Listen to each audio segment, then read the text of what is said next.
Rudolf Steiner. A educação da criança segundo a ciência espiritual. Tradução de Rudolf Lass.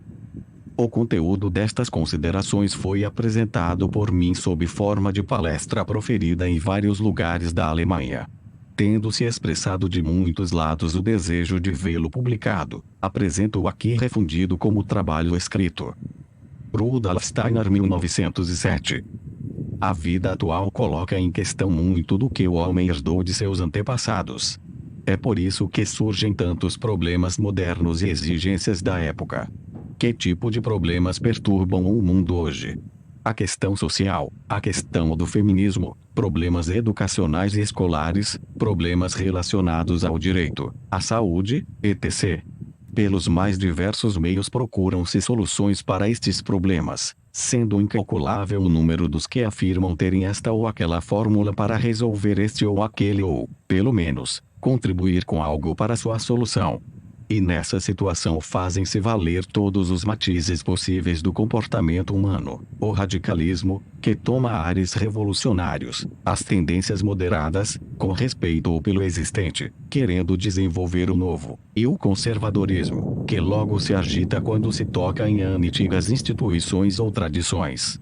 E ao lado dessas atitudes principais existem inúmeras intermediárias. Quem analisar mais profundamente a situação não poderá abster-se, perante todos esses fenômenos, do sentimento de que nossa época possui apenas meios inadequados para enfrentar as exigências feitas ao homem moderno. Muitos querem reformar a vida sem conhecer realmente seus princípios básicos. Quem quiser fazer sugestões para que algo aconteça no futuro não poderá dar-se por satisfeito com um conhecimento superficial da vida. Deverá, antes, pesquisá-la em profundidade. A existência toda é como uma planta, não abrangendo apenas o que se apresenta à vista, mas contendo em seu âmago o estado futuro. Quem vê uma planta apresentando apenas folhas sabe perfeitamente que ela terá, dentro de algum tempo, flores e frutos. Contudo, a planta já possui, de maneira invisível, a disposição para essas flores e frutos. Mas como poderia opinar sobre o aspecto desses órgãos alguém que se limitasse a estudar na planta apenas o que ela apresenta ao olhar do observador no momento presente? Só poderá fazê-lo quem conhece sua natureza íntima. De maneira análoga, a vida humana inteira contém as disposições para seu futuro. Contudo, para se poder dizer algo a respeito desse futuro é preciso penetrar na natureza oculta do ser humano. Nossa época carece da inclinação correta para isso, pois se dedica antes ao que se manifesta na superfície, acreditando vir a entrar em âmbito incerto se avançar até o que se furtar observa-se cedilha maiúsculo ao exterior. E verdade que a coisa é mais fácil no caso da planta, pois todos sabem que esta já muitas vezes teve frutos. A vida humana só existe uma vez, e suas flores futuras nunca tiveram existência anterior. Não obstante, estas persistem no homem como disposição, como é o caso das flores numa planta que momentaneamente só carrega folhas. Existe uma possibilidade de se saber algo acerca desse futuro, desde que o observador atravesse a superfície do ser humano e chegue ao seu cerne. As inúmeras ideias reformistas do presente só se tornarão práticas e fecundas quando baseadas em tal análise mais profunda da vida humana. Por sua própria natureza, a ciência espiritual deve ter por tarefa oferecer uma cosmovisão prática, que abranja a essência da vida humana. Não se trata de determinar se existe justificativa para muitos movimentos que hoje em dia levam essa denominação. Trata-se da essência da ciência espiritual e do que esta pode ser segundo essa essência. Ela não deve ser uma teoria indefinida destinada a satisfazer a mera curiosidade sua genitiva, nem um meio reservado a uns poucos que, egoisticamente, almejem para si próprios um grau superior de evolução. A ciência espiritual pode contribuir para a solução das mais importantes tarefas da humanidade atual e para o desenvolvimento de seu bem-estar.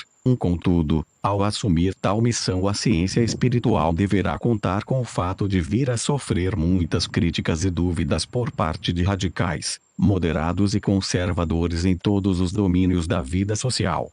Com efeito, não poderá dar satisfação a qualquer partido, pois suas premissas transcendem qualquer partidarismo. Essas premissas são exclusivamente baseadas no autêntico conhecimento da vida. Quem conhece a vida só se proporá tarefas que nasçam dela. Não estabelecerá programas arbitrários, pois sabe que as leis fundamentais da vida não serão, no futuro, diferentes destas do presente. A pesquisa espiritual não deixará, portanto, de respeitar o que existe. Seja qual for a necessidade de reformas, procurará encontrar, no que atualmente existe, os germes para o futuro. Mas sabe também que todo vir a ser contém um crescimento e uma evolução. Por isso se lhe manifestarão, no que existe atualmente, os germes para uma transformação, para um crescimento. A ciência espiritual não inventa programas, mas os dedos do que existe. Porém as conclusões assim resultantes constituem, em certo sentido, um programa em si, pois contém a natureza da evolução. E justamente por este motivo que o aprofundamento científico espiritual na natureza do homem deve fortalecer os mais frutíferos e práticos meios para a solução cedilha maiúsculo das questões existenciais prementes da atualidade. Isto será demonstrado aqui quanto à questão educacional. Não serão formuladas exigências nem programas, será simplesmente descrita a natureza da criança. Da natureza do homem em desenvolvimento surgirão, como que por si mesmos, os princípios para a educação. Quem quiser conhecer a essência do homem em desenvolvimento deverá partir de uma observação da natureza oculta do ser humano em geral. O que a observação sensória descobre no homem, e a concepção materialista considera o único aspecto válido em sua natureza, constitui para a pesquisa espiritual apenas uma parte, um membro da entidade humana, ou seja, seu corpo físico. Este está sujeito às mesmas leis da vida física, compondo-se das mesmas substâncias e forças que formam o resto do mundo chamado inorgânico. A ciência espiritual diz, portanto, o homem possui esse corpo físico em comum com todo o chama do reino mineral, e denomina corpo físico no homem apenas o que produz a mistura, a combinação, a estrutura e a dissolução das mesmas substâncias, segundo as mesmas leis atuantes no mundo mineral. Acima desse corpo físico, a ciência espiritual reconhece ainda uma segunda entidade no homem, o corpo vital ou etérico, que os físicos não extraem em denominação corpo etérico. Éter significa aqui algo diferente do éter hipotético da física. Tome-se o termo simplesmente como denominação para o que será descrito a seguir. Falar em tal corpo etérico foi considerado, há algum tempo, indício de uma mentalidade altamente desprovida de espírito científico. Entretanto, isso não ocorria no fim do século XVIII e na primeira metade do século X. Nessa época se dizia não ser possível que as substâncias e forças atuantes num mineral pudessem transformá-lo espontaneamente num ser vivo. Este deveria conter uma força especial chamada força vital. Era a opinião corrente que tal força atua na planta, no animal e no corpo do homem, provocando as manifestações da vida da mesma forma como a força magnética provoca a atração no imã. A época subsequente, a do materialismo, afastou tais ideias. Os cientistas passaram a dizer que um ser vivo se estrutura exatamente como faz um ser dito inanimado, que as forças reinantes no organismo são as mesmas que atuam no mineral, apenas de maneira mais complicada, pois formam uma estrutura complexa. Atualmente, só os materialistas mais obstinados persistem na negação desta força vital. Os fatos ensinaram a muitos cientistas que se deve admitir algo como uma força ou princípio vital. A ciência moderna aproxima-se, assim, do que a ciência espiritual afirma a respeito do corpo vital. Contudo, há entre ambas uma considerável diferença. A ciência atual chega a postular uma espécie de força vital mediante um raciocínio baseado em fatos constatados pela observação sensorial. Este, porém, não é o caminho para uma genuína pesquisa, ponto de partida da ciência espiritual e origem dos resultados que esta divulga. Nunca se insistirá o bastante sobre essa diferença entre a ciência espiritual e a ciência corrente em nossa época. Esta última considera a experiência sensorial como base de todo conhecimento, julgando incognoscível tudo que não se fundamente em tal base. Ela tira suas conclusões e deduções das impressões sensoriais, declinando tudo que estas transcendem, sob a alega-se cedilha maiúsculo ódio que ultrapassaria os limites do conhecimento humano.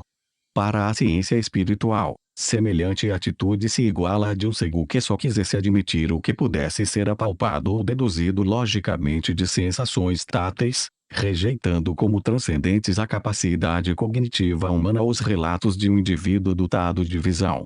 Com efeito, a ciência espiritual mostra que o homem é suscetível de evoluir e adquirir o conhecimento de novos mundos pelo desenvolvimento de novos órgãos.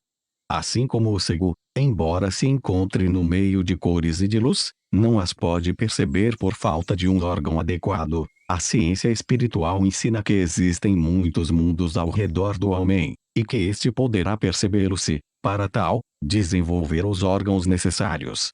Tal como o cego vislumbra um novo mundo depois de operado, o homem pode conhecer, pelo desenvolvimento de órgãos superiores, mundos bem diferentes do que lhe revelam os sentidos comuns. É da condição dos órgãos de um cego que depende a possibilidade de uma operação, porém os órgãos que permitem ao homem penetrar em mundos superiores existem de forma rudimentar em qualquer ser humano. Poderá desenvolvê-los toda pessoa que possua paciência, perseverança e energia para aplicar em si mesma os métodos descritos em meus artigos da série O Conhecimento dos Mundos Superiores, a iniciação. 2 Assim, a ciência espiritual não fala de limites cognitivos impostos ao homem por sua constituição, diz, antes, que para o ser humano existem aqueles mundos para cuja percepção ele possui os órgãos apropriados. Portanto, é essa sua atitude também em relação à investigação do corpo vital ou etérico, e de tudo que ainda será exposto neste livro a respeito de membros superiores da natureza humana. A ciência espiritual reconhece que a pesquisa feita pelos sentidos físicos só pode alcançar o corpo físico, e que tal pesquisa pode, no máximo, admitir a existência de outro, superior, por meio de conclusões. Mas informa como abrir acesso a um mundo em que os membros superiores da entidade humana se manifestam da mesma forma como as cores e a luminosidade dos objetos ao cego nato recém-operado. Para os que desenvolveram seus órgãos superiores de percepção, o corpo etérico ou vital é um objeto de observação, e não apenas de raciocínio e conclusão. Esse corpo etérico ou vital o homem tem em comum com as plantas e os animais. Graças à sua atuação, as substâncias e forças do corpo físico redundam nos fenômenos do crescimento, da reprodução, do fluxo dos humores, etc. O corpo etérico é, pois, construtor e plasmador do corpo físico, é seu habitante e arquiteto. Por isso é lícito considerar o corpo físico uma imagem ou expressão do corpo vital. Ambos apresentam, no homem, tamanho e forma aproximados, nunca exatamente iguais, enquanto nos animais e, mais ainda, nas plantas, o corpo etérico se diferencia consideravelmente do físico quanto à forma e dimensão. O terceiro membro da entidade humana é o chamado corpo das sensações ou astral, é o portador de dores e prazeres, instintos, apetites, paixões, etc. Um ser composto só dos corpos físico e etérico não possui essas manifestações psíquicas que poderíamos reunir sob o termo sensibilidade. A planta não a possui. Se, do fato de certas plantas responderem por movimentos ou de outra maneira a impulsos exteriores, alguns cientistas concluíssem que as plantas possuem uma certa capacidade sensível, isso apenas revelaria sua ignorância quanto à essência da sensação. O que importa não é a resposta dada a uma excitação exterior, e sim sua reflexão por meio de um processo interior, como alegria ou dor, instinto, cobiça, etc. Não fora assim, poder-se-ia dizer, com razão, que o papel de tornassol azul teria uma sensibilidade para certas substâncias, motivo pelo qual sua cor passa a vermelho em contato com elas. 3. O corpo das sensações, veículo da vida sentimental, o homem a compartilha apenas com os animais.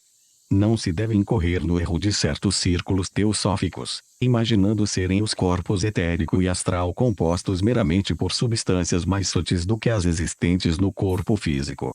Isso significaria materializar esses membros superiores da natureza humana. O corpo etérico é uma estrutura energética composta de forças atuantes, e não de matéria. O corpo astral ou das sensações é uma formação constituída por imagens dinâmicas, coloridas e luminosas, 4 diferente do corpo físico pela forma e pelo tamanho NHO. O corpo astral apresenta no homem a forma de um ovo alongado, contendo os corpos físico e etérico e ultrapassando-os, de todos os lados, como uma formação luminosa. O homem possui ainda um quarto membro de sua entidade, o qual ele não compartilha com qualquer ser terrestre. Trata-se do portador do eu humano. A palavrinha eu, tal como é usada na língua alemã, é um nome diferente de todos os outros. Quem se põe a refletir de maneira correta sobre esse nome abre a via de acesso à natureza humana. Qualquer outro nome pode ser empregado por todos os homens para designar o objeto que lhe corresponde. Qualquer indivíduo pode chamar a mesa de mesa, a cadeira de cadeira. Tal não é o caso do nome eu. Ninguém pode usá-lo para designar outrem. Cada um pode chamar eu somente a si mesmo. Nunca a palavra eu pode chegar ao meu ouvido para designar a mim. Ao designar-se como eu, o homem dá, em seu íntimo, um nome a si próprio. Um ente capaz de dizer eu de si próprio constitui um mundo por si. Isso foi sempre sentido pelas religiões baseadas na ciência espiritual.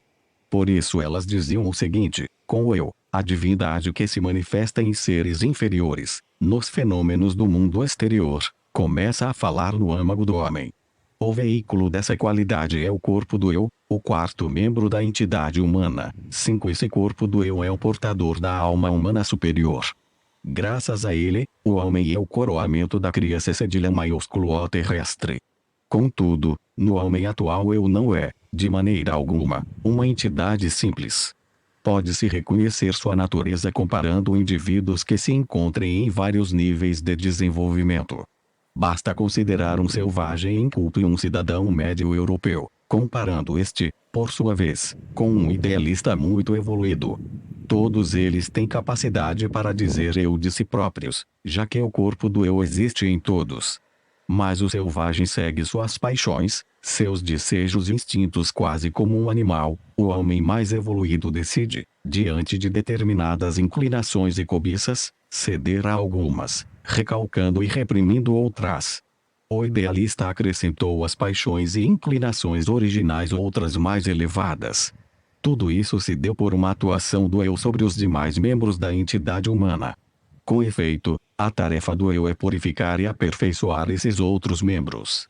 Assim, na pessoa que se elevou acima do estado onde o mundo exterior a colocou, os membros inferiores são, sob a influência do eu, ora mais, ora menos transformados. No momento em que o homem se eleva pela primeira vez acima do estado animal graças à primeira manifestação do eu, ele ainda se assemelha ao animal quanto aos membros inferiores. Seu corpo etérico ou vital é apenas o instrumento das forças formadoras vitais, do crescimento e da reprodução. Seu corpo astral limita-se a exprimir os impulsos, apetites e paixões solicitados pela natureza exterior. Enquanto o homem, a partir desse nível evolutivo, atravessa as vidas ou encarnações consecutivas ascendendo a um desenvolvimento sempre mais elevado, o eu transforma os demais membros. O corpo das sensações passa a ser o VE com acento agúdulo de sentimentos sutis de prazer e desprazer, de desejos e apetites mais refinados. Também o corpo etérico ou vital se transforma, tornando-se suporte dos hábitos, das inclinações duradouras, do temperamento e da memória. Um indivíduo cujo eu ainda não chegou a plasmar seu corpo vital não tem lembrança alguma das experiências que fez. Dá livre curso à sua vitalidade tal como a natureza a implantou nele. Toda a evolução da cultura exprime-se em tal efeito do eu humano sobre os membros inferiores. Essa atua-se cedilha maiúsculo O atinge até o corpo físico, sob a influência do eu transformam-se a fisionomia, os gestos e movimentos, enfim, todo o aspecto do corpo físico. Pode-se também distinguir como os diversos meios de cultura e educação atuam diferentemente sobre os membros da entidade humana. Os fatores culturais comuns atuam sobre o corpo das sensações, trazendo-lhe tipos de prazer e desprazer, de impulsos, etc. diferentes dos que ele inicialmente possuía. A contemplação de obras de arte atua sobre o corpo etérico, pois o homem o transforma quando se lhe revela, por intermédio da obra de arte, algo superior e mais nobre do que o proporcionado pelo ambiente sensório. Outro meio potente para purificar e aperfeiçoar o corpo etérico é a religião, cujos impulsos têm, portanto, uma missão grandiosa na evolução da humanidade. O que se denomina consciência nada mais é senão o resultado da atuação do eu sobre o corpo etérico através de uma série de encarnações. A consciência nasce quando o homem se convence de não dever cometer este ou aquele ato, recebendo desse entendimento uma impressão tão forte que a transmite até o corpo etérico. Essa atuação do eu sobre os membros inferiores pode ser ou mais própria de todo o gênero humano ou totalmente individual, constituindo um desempenho do eu particular sobre si próprio. Toda a espécie humana colabora, de certa forma, numa transformação do primeiro tipo, enquanto a segunda repousa na atividade individual do eu. Quando o eu adquire bastante força para, apenas por seu próprio vigor, transformar o corpo das sensações ou astral, o resultado dessa atuação é chamado personalidade espiritual, ou, na terminologia oriental, manas. Tal transformação consiste essencialmente no aprendizado, no enriquecimento da alma com ideias e conceitos mais elevados.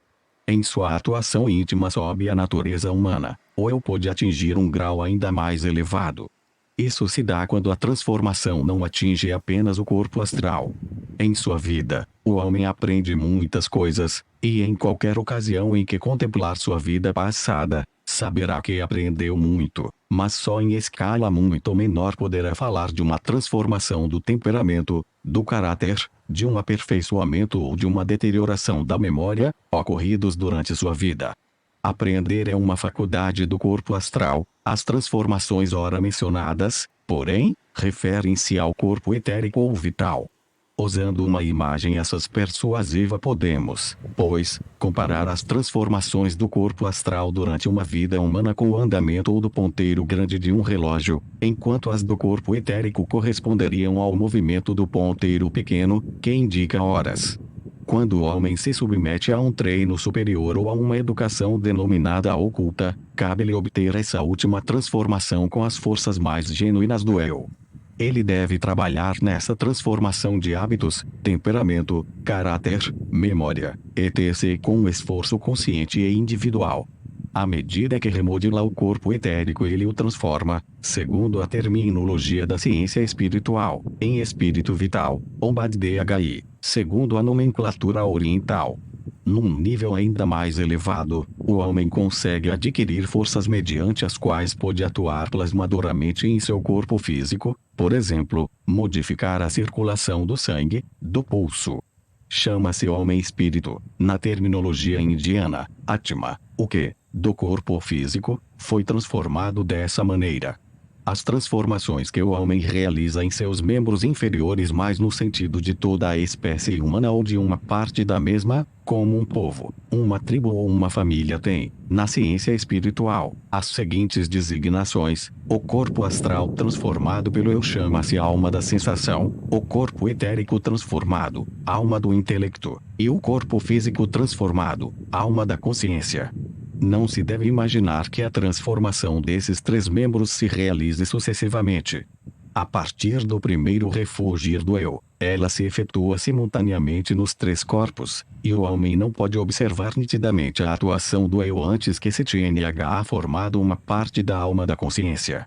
Do que precede, vê-se que é possível falar em 4 membros da entidade humana: corpo físico, corpo etérico ou vital, corpo astral ou das sensações e corpo do eu. As almas da sensação, do intelecto e da consciência e os membros ainda superiores da natureza humana, isto é, a personalidade espiritual, o espírito vital e o homem-espírito, aparecem como resultado da transformação operada naqueles 4 membros. Com efeito, quando se fala nos portadores das diversas qualidades do ser humano, só entram em consideração aqueles membros. Como educadores, atuamos sobre esses 4 membros do ente humano. Para podermos agir com acerto, precisamos investigar a natureza dessas partes do homem. Contudo, não devemos absolutamente imaginar que essas partes se desenvolvam de forma a estarem igualmente aperfeiçoadas em qualquer fase da vida, por exemplo, no momento do nascimento. Sua evolução apresenta-se, antes, de maneira diversificada nas várias épocas da vida. E o conhecimento dessas leis evolutivas da natureza humana constitui o fundamento apropriado para a educação e o ensino. Antes do nascimento físico, o homem em formação está envolto, de todos os lados, por um corpo físico estranho. Ele não tem contato direto com o mundo físico exterior. O que os circunda é o corpo físico da mãe, e somente este atua sobre o ser humano em amadurecimento. O nascimento físico consiste na liberação do ser humano pelo envoltório físico materno e no fato de, por isso, o mundo físico ao redor poder atuar diretamente sobre ele. Abrem-se os sentidos para o mundo exterior, e este exerce sobre o homem a influência que inicialmente cabia ao envoltório materno. Para uma concepção espiritual do mundo tal como a postula a pesquisa do espírito, o que ocorreu foi o nascimento do corpo físico, mas ainda não o do corpo etérico ou vital. Assim como até o momento do nascimento o homem possui um envoltório materno físico, até a época da segunda dentição, isto é, até a idade dos 7 anos aproximadamente, ele está enlaçado por um envoltório etérico e um astral. E só na época da troca da dentição que o envoltório etérico libera o corpo etérico. Subsiste ainda um envoltório astral até a entrada da puberdade 6, época em que o corpo astral ou das sensações se torna livre para todos os lados, tal como aconteceu com o corpo físico pelo nascimento físico e com o corpo etérico na época da segunda dentição. A ciência espiritual fala, portanto, em 3 nascimentos do ser humano. Até a troca dos dentes, certos impulsos dirigidos ao corpo etérico podem atingi-lo tão pouco quanto a luz e o ar do mundo físico podem chegar ao corpo físico enquanto ele ainda repousa no ventre materno. Antes da segunda dentição, o corpo etérico autônomo não atua no homem. Assim como dentro do ventre materno o corpo físico recebe as forças que não são suas, desenvolvendo paulatinamente, dentro desse envoltório, as forças próprias. O mesmo acontece com as forças do crescimento até a troca dos dentes. Nesse ínterim, o corpo etérico desenvolve as forças próprias além daquelas estranhas que herdou. Durante esse período de libertação gradativa do corpo etérico, o físico já possui autonomia. O corpo etérico ainda está preparando o que mais tarde irá transmitir ao corpo físico. O ponto final desse trabalho são os dentes definitivos, que substituem os herdados. Eles são a incrustação mais sólida no corpo físico, e por isso aparecem em último lugar nessa época da vida. Após esse período, o próprio corpo etérico cuida sozinho do crescimento, não se achando ainda sob a influência do corpo astral envolto. No momento em que se libera também o corpo astral, o corpo etérico chega ao término de um período, fenômeno que se manifesta pela puberdade. Os órgãos de reprodução tornam-se independentes porque o corpo astral, liberto, não atua mais para dentro, e se enfrenta ao mundo exterior diretamente, sem necessidade de qualquer envoltório. Assim como antes do nascimento não se pode expor a criança às influências do mundo ambiente físico, não convém deixar que antes da segunda dentição atuem sobre o corpo etérico as forças que, para este, são como as impressões do meio ambiente para o corpo físico. E só a partir da puberdade se deveria dar lugar às influências correspondentes ao corpo astral.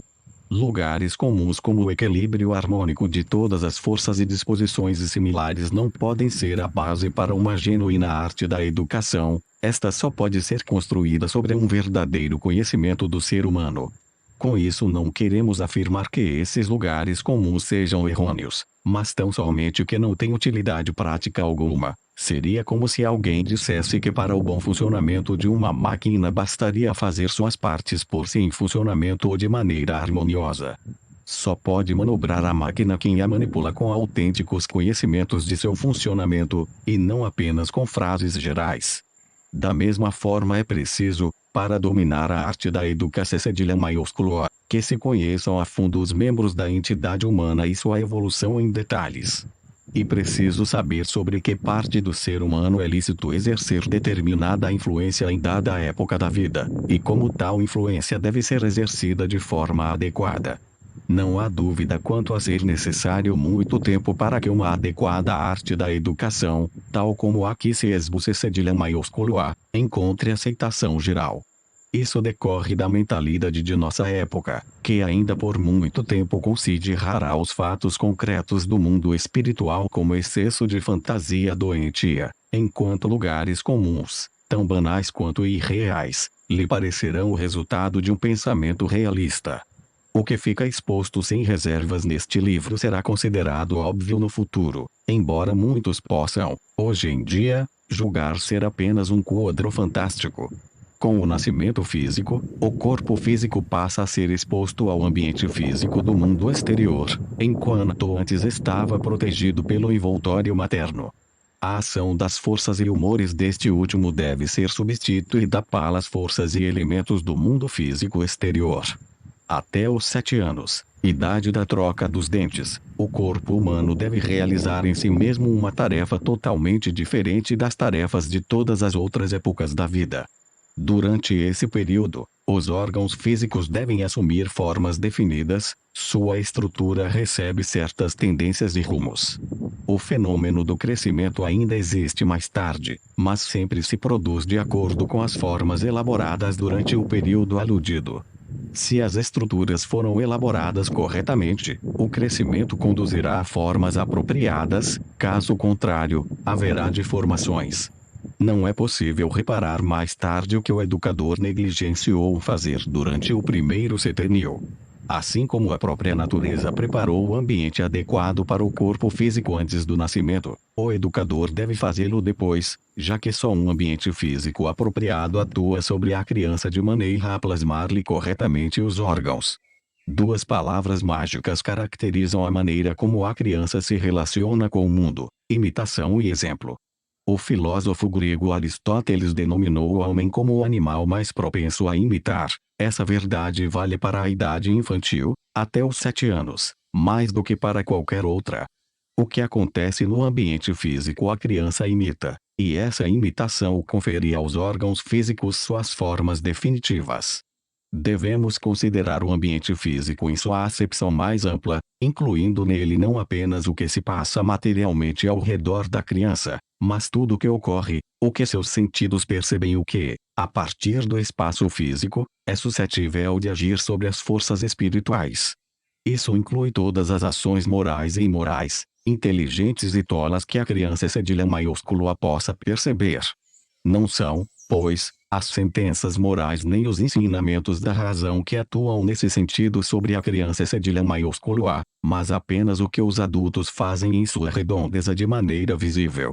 Preceitos desse tipo têm efeito plasmador, não sobre o corpo físico, mas sobre o etérico, porém este, até a idade dos 7 anos, tem o envoltório etérico protetor da mãe exatamente como, fisicamente falando, o corpo físico é protegido antes do nascimento pelo envoltório materno, só que deve desenvolver-se nesse corpo etérico antes do 7º ano quanto, a representações hábitos, memória, etc. deve fazê-lo espontaneamente tal, como o fazem os olhos e as orelhas no ventre da mãe sem que haja intervenção da luz exterior. Não há dúvida sobre o acerto do que se pode ler em Levana ou Erzieler, Teoria Educacional, de Jean Paul, excelente livro pedagógico. Um viajante aprende mais de sua ama durante o primeiro ano de vida do que em todas as viagens ao redor do mundo. Só que a criança cedilha maiúsculo A não aprende por instrução, mas por imitação. E seus órgãos físicos adquirem forma pela influência do ambiente físico. A visão se desenvolve sadiamente quando existem no ambiente da criança fenômenos apropriados de luz e cor. No cérebro e na circulação sanguínea se formam as disposições para um sentido moral sadio, desde que a criança perceba em seu ambiente fatos morais. Se antes da idade de 7 anos a criança vê ao seu redor apenas atitudes tolas, o cérebro adquire formas tais que a capacitam apenas para tolices na vida posterior. Assim como os músculos da mão se tornam fortes e vigorosos quando exercem atividades apropriadas, o cérebro e os demais órgãos do corpo humano seguem o rumo certo quando recebem do ambiente os impulsos adequados. Um exemplo ilustrará melhor o que queremos dizer. Pode-se fazer para uma criança uma boneca com um guardanapo dobrado. Duas pontas serão os braços cedilha maiúsculo OS, as outras duas as pernas. Um nó servirá para a cabeça, onde algumas manchas de tinta indicam os olhos, o nariz e a boca. Também se pode comprar uma linda boneca, com cabelos genuínos e bochechas pintadas, e dá-la à criança.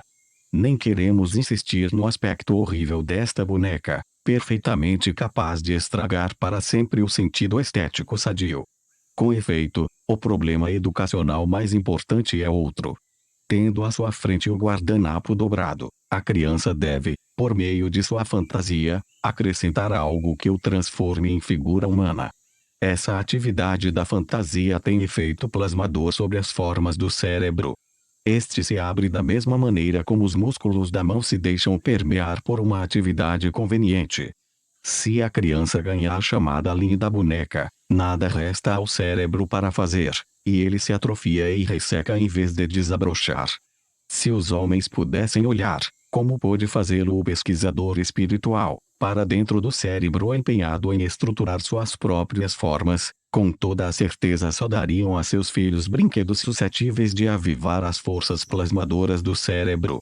Todos os brinquedos que possuem apenas formas mortais e matemáticas ressecam e destroem as forças plasmadoras da criança, enquanto tudo que suscita a ideia da vida atua de maneira sadia.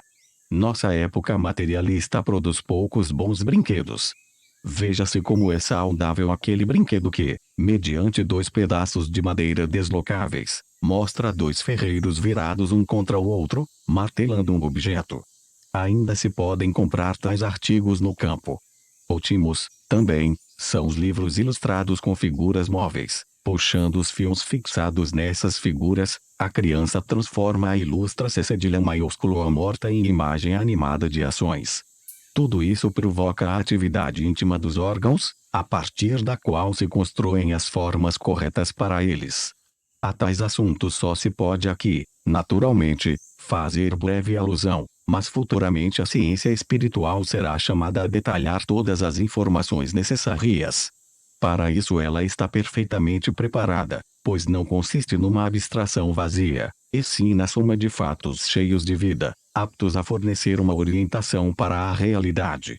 Seja-nos permitido acrescentar apenas mais alguns exemplos.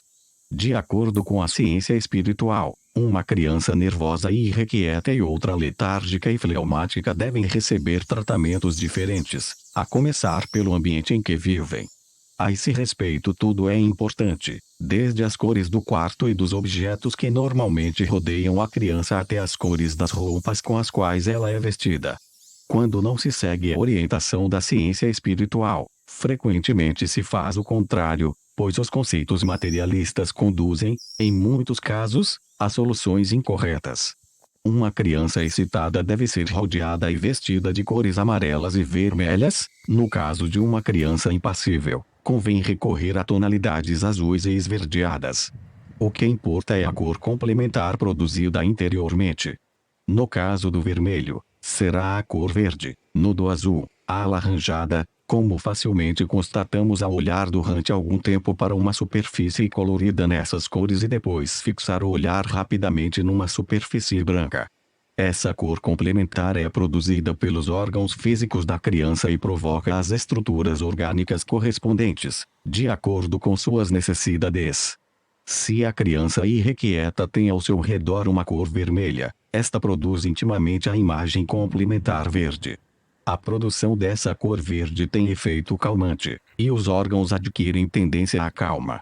Convém levar em conta que o próprio corpo físico determina, nessa idade, o que lhe convém. Ele faz isso desenvolvendo adequadamente os apetites. De maneira geral, pode-se dizer que o corpo físico sadio requer o que lhe faz bem. Enquanto se tratar do corpo físico da criança, convém observar quais são os desejos do apetite sadio e da alegria. A alegria e o prazer são as forças que melhor plasmam as formas físicas dos órgãos. Podemos incorrer em graves erros a esse respeito, deixando de proporcionar um entrosamento perfeito da criança com seu ambiente físico. Isso pode acontecer em particular com os instintos relativos à alimentação.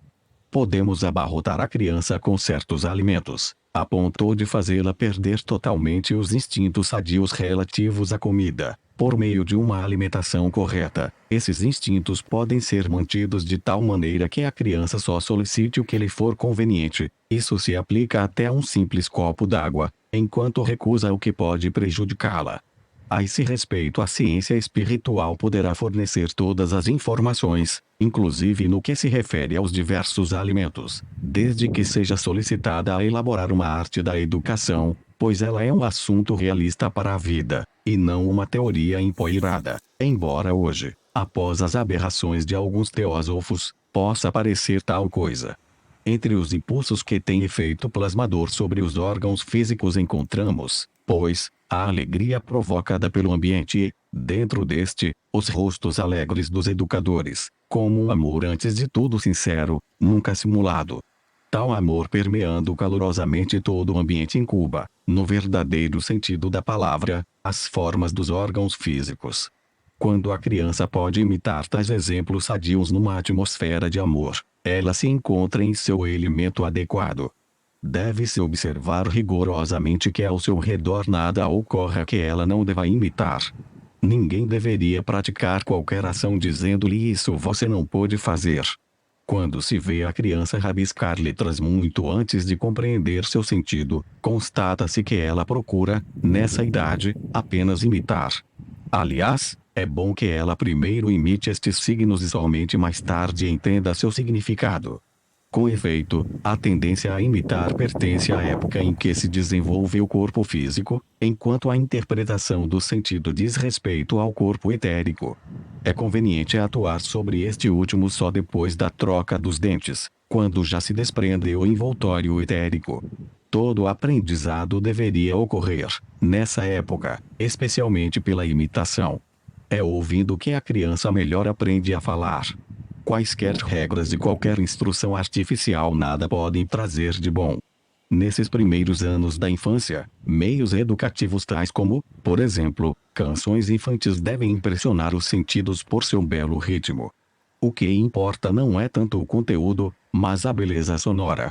Quanto mais algo vivifica a visão e o ouvido, tanto melhor. Nunca se deveria subestimar a força plasmadora de movimentos de dança acompanhando o ritmo diurno da música. Com a segunda dentição, o corpo etérico se liberta de seu envoltório etérico, começa então a época em que se pode exercer sobre ele uma influência pedagógica externa. Convém ter em mente quais fatores atuam de fora sobre o corpo etérico. Sua transformação e seu desenvolvimento caminham a par com uma transforma-se cedilha maiúsculo e uma mudança das inclinações, dos hábitos, da consciência, do caráter, da memória e dos temperamentos. O que atua sobre o corpo etérico são imagens, exemplos e uma orientação disciplinada da fantasia. Assim como até os 7 anos de idade a criança deve ter exemplos físicos para serem imitados, entre a troca de dentes e a puberdade seu ambiente deve conter tudo que possa orientá-la por seu valor intrínseco e seu sentido. Isso ocorre com tudo que atua através de imagem e por analogia. O corpo etérico desenvolve sua força quando uma fantasia bem orientada pode seguir, como modelos e ideais, as imagens e impressões extraídas da vida ou recebidas pelo ensino. O que atua harmoniosamente sobre o corpo etérico em desenvolvimento não são conceitos abstratos, mas o elemento plástico, não o sensorial, mas o espiritualmente visível. A observação espiritual é o meio educativo mais apropriado para esses anos. Daí a importância, para o jovem, de ter à sua volta mestres, personalidades cuja maneira de ver e julgar o mundo possa despertar nele as forças intelectuais e morais desejáveis. Assim como imitação e exemplo eram as palavras mágicas para a educação dos primeiros anos, para os anos ora focalizados o são a aspiração a ideais e a autoridade. A autoridade natural, não imposta, deve constituir a evidência espiritual imediata para que o jovem forme consciência, hábitos, inclinações e discipline seu temperamento, com cujos olhos observa o mundo. Valem principalmente para essa idade as belas palavras do poeta. Cada um deve escolher o herói a quem pretende imitar em sua ascensão ao Olimpo. Venera-se cedilha maiúsculo O e respeito são forças que devem fazer crescer o corpo etérico de maneira sadia.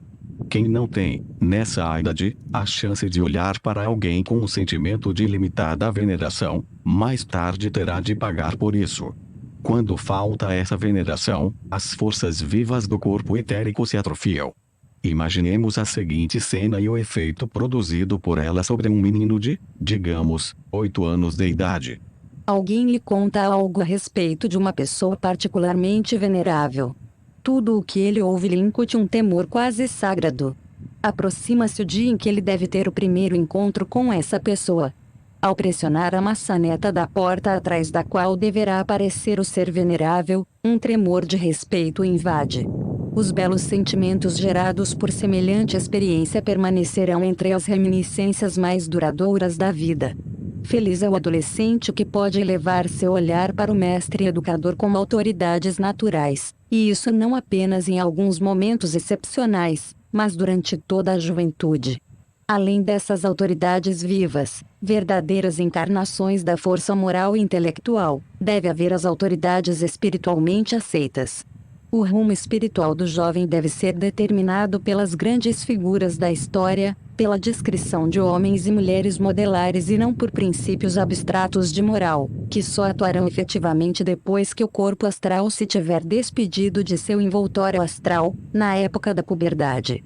Tais considerações devem nortear sobretudo o ensino da história. Antes da troca dos dentes, todas as histórias, contos, etc. terão como único fim trazer a criança cedilha maiúsculo a um ambiente de alegria e riso. Mais tarde as histórias deverão conter, além disso, imagens vividas que incitem nos adolescentes o desejo de igualar os feitos descritos. Não se deve esquecer que maus hábitos podem ser combatidos por meio de imagens repugnantes apropriadas. Quando existem tais maus hábitos e inclinações, pouco adianta recorrer a admoestações. Contudo, muito pode ser feito para erradicá-los por meio de imagens realistas de homens maus que possuam os mesmos defeitos e sofram suas consequências negativas em sua vida posterior. Convém ter em mente que não é de conceitos ABS tratos que corpo etérico e informação recebe impulsos profundos, mas sim de imagens vívidas em sua clareza espiritual. É necessário, naturalmente, proceder com bastante tato para não provocar um efeito contraproducente. O que importa é a maneira como se contam as histórias. Por esse motivo, um conto bem narrado nunca pode ser substituído por uma leitura. A representação espiritual e imaginativa, ou, como poderíamos também dizer, a representação simbólica, ainda tem outro campo de aplicação durante esse período entre a troca de dentes e a puberdade. É necessário que a criança acolha os segredos da natureza e as leis da vida não por meio de conceitos racionais e áridos, mas de símbolos. Analogias de relações espirituais deveriam ser apresentadas à alma de modo que os grandes princípios da existência fossem, de preferência, adivinhados e sentidos por trás da metáfora, em vez de vazados em conceitos intelectuais.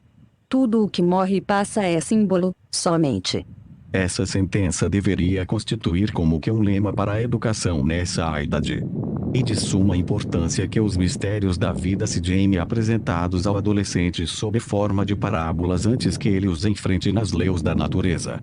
Vejamos um exemplo. Desejamos falar a uma criança a respeito da imortalidade da alma, de seu desprendimento do corpo. Convém recorrer, nesse caso, à analogia da borboleta que sai da crisálida. Assim como esse inseto se desprende da pupa, depois da morte a alma se separa de seu invólucro. Ninguém achará uma forma conceitual adequada a esse fato se não o tiver previamente recebido sob forma de tal imagem. Com tal analogia não se fala apenas ao intelecto, mas ao sentimento, às emoções, a toda a alma. O adolescente que passou por essas etapas preparatórias terá uma atitude mental bem diferente quando, mais tarde, abordar o fenômeno vazado em conceitos intelectuais. É muito prejudicial o fato de alguém não ter a chance de abordar os enigmas da vida primeiramente com o sentimento. É necessário, pois, que o educador tenha à sua disposição metáforas e imagens para todas as leis da natureza e todos os mistérios do universo.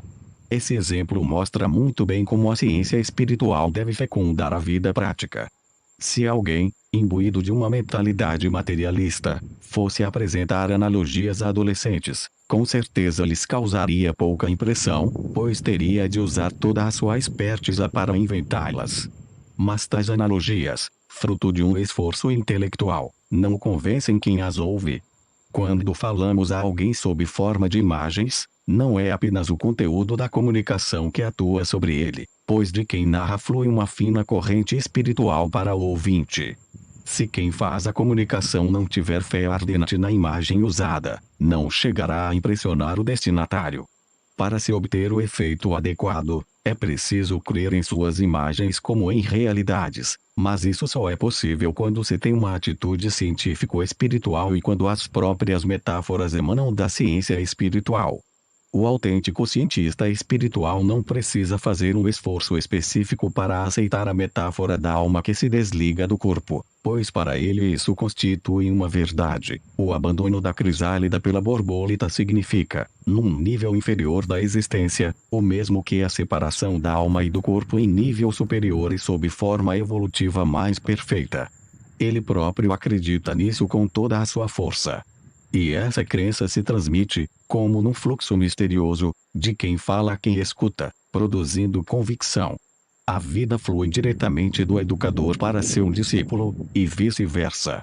Mas para haver essa vida o educador deve aurir do manancial da ciência espiritual, e sua palavra, assim como tudo que irradia dele, deve receber sensibilidade, calor e sutilezas de sentimento mediante a autêntica atitude científico-espiritual.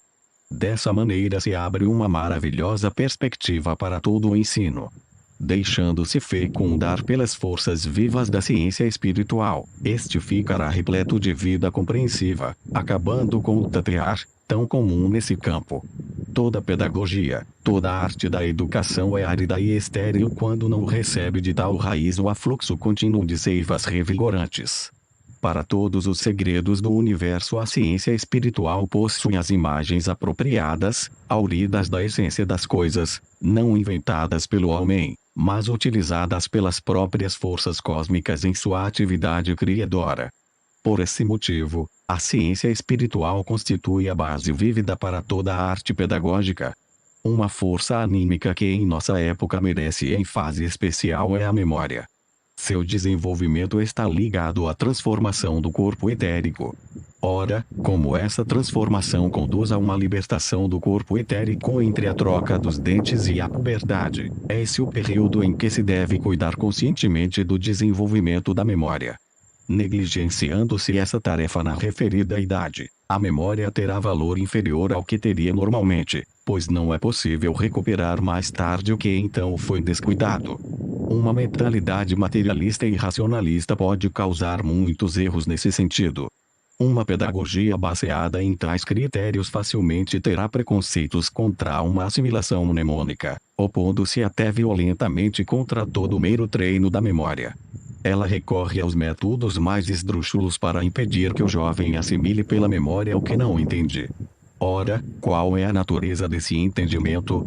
O raciocínio puramente intelectual e materialista se compraz em acreditar que não se pode penetrar no âmago das coisas senão por meio de conceitos abstratos. Dificilmente admitirá que, para esse fim, as outras forças anímicas sejam pelo menos tão necessárias quanto o intelecto.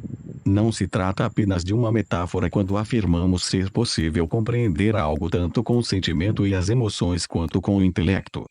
Os conceitos são apenas um dentre vários meios que conduzem à compreensão das coisas deste mundo. E apenas a mentalidade materialista parecem ser os únicos existentes. Existem, naturalmente, muitas pessoas que não se julgam materialistas e que, mesmo assim, consideram a conceituação racional a única espécie de compreensão possível. Tais indivíduos podem professar cosmovisões idealistas ou até mesmo espiritualistas, mas no fundo da alma sua atitude é materialista, já que o intelecto não deixa de ser o instrumento para compreender o âmbito material. Um trecho do excelente livro pedagógico de Jean Paul, já mencionado, ilustrará melhor a natureza mais profunda do ato de compreender. Essa obra, aliás, contém excelentes ideias em matéria de pedagogia, e merece ser melhor conhecida, pois sua importância para o educador ultrapassa a de muitos livros famosos. O trecho que nos interessa aqui é o seguinte: não tenhais medo da incompreensibilidade, até de sentenças inteiras. Vossa fisionomia, A entonação de vossa voz e o intuitivo desejo dos discípulos de compreender deixarão clara uma metade, e o tempo fará com que acabem compreendendo a segunda. Em crianças, como em chineses ou outros povos de outras línguas, a entonação já é a metade da fala. Lembrai-vos de que as crianças compreendem a língua antes de falá-la, como acontece conosco em relação ao grego ou qualquer outra língua. Tende fé no papel do tempo e do contexto. Uma criança de 5 anos entende as palavras ora, com efeito, contudo, não obstante, de certo, procurai dar uma explicação. Cedilha maiúsculo é das mesmas não à criança, mas ao pai dela. Já na palavra ora reside um pequeno filósofo. Se um menino de 8 anos, com sua linguagem formada, é compreendido por outro de 3 anos, porque, em vossa maneira de falar-lhe, quereis descer a um balbucio? Estejais sempre alguns anos à frente ao falar. Os gênios, quando nos falam em seus livros, se nos adiantam em séculos, falai com a criança de 1 ano como se esta tivesse 2, e com esta como se tivesse 6, pois a diferença entre os graus de desenvolvimento decrescem na proporção inversa dos anos. Lembre-se o educador, que tende a atribuir, em escala excessiva, o mérito do aprendizado ao mestre, de que a criança já traz dentro de si a metade de seu mundo, ou seja, o espiritual, por exemplo, as ideias morais e metafísicas, e de que a linguagem que opera com imagens físicas não pode, com isso, fornecer as espirituais, mas apenas esclarecê-las. A alegria ou firmeza com que falamos às crianças deveriam existir antes de sua própria alegria ou firmeza. Podemos ensinar-lhes uma língua, mas também aprendemos deles uma linguagem cheia de neologismos ousados e ao mesmo tempo corretos, como, por exemplo, ouvir de crianças de 13 e 4 anos, o cervejista, o cordista, o garrafista, o fabricante de barris, de cordas, de garrafas, o rato voador, sem dúvida melhor do que o nosso morcego. A música toca violino, dar uma virada na luz, por causa do facho de luz. Eu sou o enxergador, atrás do telescópio. Eu queria ser contratado como comedor de broa ou broeiro. Veja como já está no relógio, etc. É verdade que este trecho se refere a um entendimento precedente à conceituação intelectual, e isso num campo diferente do que aqui visamos. Mas, mesmo assim, as considerações de Jean Paul sobre a linguagem aplicam-se ao nosso caso. Tal como a criança acolhe em seu organismo anímico a estrutura da linguagem sem usar suas leis linguísticas de maneira racional, o jovem precisa aprender, para o cultivo de sua memória, coisas que só mais tarde compreenderá intelectualmente. Aprende-se mais facilmente a conceituar o que, nessa idade, foi assimilado apenas pela memória, da mesma forma como se aprende melhor as regras de uma língua que já se sabe falar. A alegação de matéria decorada e incompreendida não passa de preconceito materialista. Basta, por sinal, que o jovem aprenda as leis elementares da multiplicação mediante alguns exemplos em que não é preciso usar máquina calculadora, e sim de preferência os dedos. Depois ele deve decorar ordenadamente as tabuadas. Se procedermos assim, estaremos agindo de acordo com a natureza do ser humano em crescimento. Estaremos pecando contra essa natureza se exigirmos demais do intelecto numa época em que o que se deve cultivar é a memória. O intelecto é uma força anímica que nasce apenas com a puberdade, e sobre a qual, por isso, não seria conveniente atuar antes dessa idade. Antes da puberdade, o jovem deveria assimilar pela memória o acervo mental da humanidade. Mais tarde ele poderá conceituar o que primeiro gravou na memória.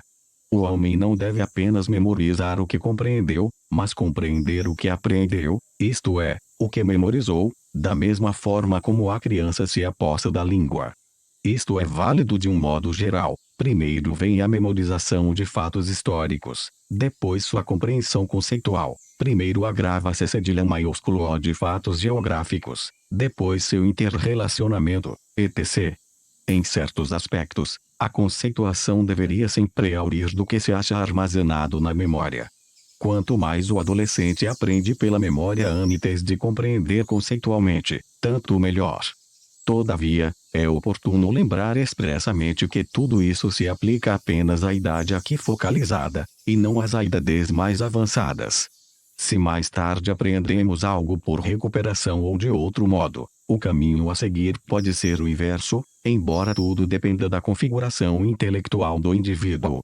Contudo, no período que ora descrevemos, o espírito não deve ser ressecado por excesso de conceitos puramente intelectuais. Mas também um ensino visual excessivo apenas por meio dos sentidos corresponde a uma mentalidade materialista.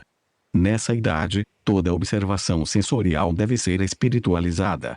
Não devemos, por exemplo, limitar-nos a apresentar uma planta, uma semente, uma flor à observação meramente sensória.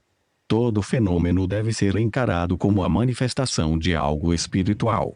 Um grão de semente não se reduz ao que é visível ao olho, pois abrange, de modo invisível, toda a planta futura. Devemos usar de nossa sensibilidade, fantasia e sentimentos para compreender de forma vívida que tal objeto ultrapassa o que os sentidos nos transmitem. E preciso termos como que um pressentimento dos mistérios da existência. Não se objete que tal atitude turva a natureza da contemplação sensorial, do contrário, a verdade ficaria prejudicada se nos limitássemos exclusivamente à percepção sensorial, pois a realidade total de um objeto é constituída tanto pela matéria quanto pelo espírito, e uma observação fiel não precisa ser menos cuidadosa quando feita por todas as forças anímicas, e não apenas por meio dos sentidos físicos. Se os homens pudessem ver, a exemplo do ocultista, o quanto o ensino ministrado apenas por intermédio da observação sensorial faz atrofiar seu corpo e alma, de certo insistiria menos em tal ensino. Qual será a utilidade de se mostrar ao jovem minerais, plantas, animais e toda espécie de experiências físicas, se isto for aproveitado para fazer pressentir, nas metáforas, os mistérios espirituais? Certamente um indivíduo dotado de um sentido materialista não saberá o que pensar de tudo o que aqui se afirma, e isso, para o pesquisador espiritual, é muito compreensível. Mas este tampouco ignora que uma arte pedagógica realmente prática nunca pode nascer de uma mentalidade materialista. Por mais prática que se julgue, na realidade ela o é menos quando se trata de ter uma compreensão viva da vida. Diante da verdadeira realidade, a mentalidade materialista é tão cheia de fantasia e ilusão quanto lhe parece ser a ciência espiritual com suas explicações objetivas. Não há dúvida de que muitos obstáculos ainda devem ser superados até que os princípios da ciência espiritual, que são um fruto da vida prática, penetrem na arte pedagógica. Isso, porém, é natural, pois no momento atual essas verdades são, necessariamente, incomuns para muitos. Contudo, se representam mesmo a verdade, serão incorporadas à vida cultural. Somente por meio de uma clara consciência de como as várias medidas pedagógicas atuam sobre o jovem é que o educador encontrará, com o tato necessário, a solução correta em cada caso individual. E, pois, preciso saber qual o tratamento a ser dispensado às várias forças cedilha maiúsculo AS anímicas, ou seja, ao pensar, ao sentir e ao querer, para que seu desenvolvimento tenha, por sua vez, efeito retroativo sobre o corpo etérico, enquanto este se for aperfeiçoando devido às influências exteriores recebidas entre a época da segunda dentição e a puberdade.